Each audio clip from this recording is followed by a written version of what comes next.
called GREAT. I don't know if some of you all may have had interaction with that. You did great? Was Renee Beeman your teacher? Good. Okay, yeah. Brad? Okay, good. Okay, great. So I teach GREAT in the schools sometimes. So it was really interesting when Dita wanted me to teach Peace Not War. So what we're going to deal with today is how to resolve conflict. In Lou, there's a lot of, you guys know, there's a lot of fighting on television, the media, after school, there's a lot of fighting. So we're going to go over some things to help us figure out how to resolve that conflict. We're going to first start off by defining the word conflict resolution. We're going to identify Real Beauty's conflict resolution tips. We're going to practice conflict resolution skills in a group format. And we're going to identify where we should go when we need help in dealing with conflict, okay? We're going to start off with, I want to know from you guys, so first of all, have you ever seen, who's ever seen, by show of hands, who's ever seen or been involved in a physical fight? Yeah? Okay, can you share with the class, like, what was some of the outcomes or the consequences or the results of that fight was? I got suspended. Okay. You mean like within the class? It was like after, rowdiness. whether it was your fight or somebody else's fight, I just want you to share what were some of the consequences of that fight. I'm going to write down a list of things, and you guys make a copy of this list, because I want you guys to hold on to this information, okay? You got suspended? Okay, so suspended. That's one of the consequences of fighting. Right there? Yep. I want you to make this list. Somebody else give me another consequence of the fight that you saw take place. What happened as a result of it? Do we write this under conflict resolution?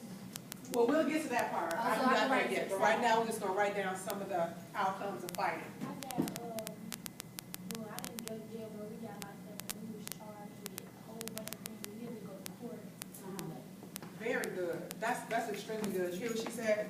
She got locked up and they had to go to court. That was all a result of just having a fight. So you can get arrested, right? All right. Write that down. Give me something else on my list. How about You'll be labeled as a bad person.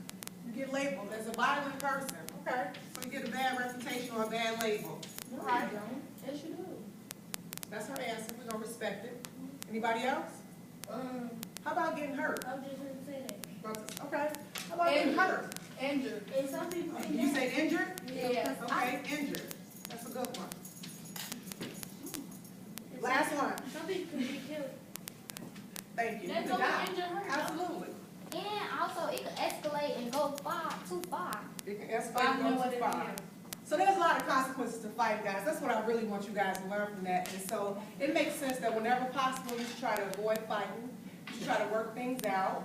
And trying to work that out is what conflict resolution is. So this is the definition I want you guys to copy down. Conflict resolution. It's a way of solving a problem between two or more people without creating new problems or using verbal or physical violence. So just write that down. Most of y'all, okay. Everybody got that written down already? No. Okay, write that down. Can you see it?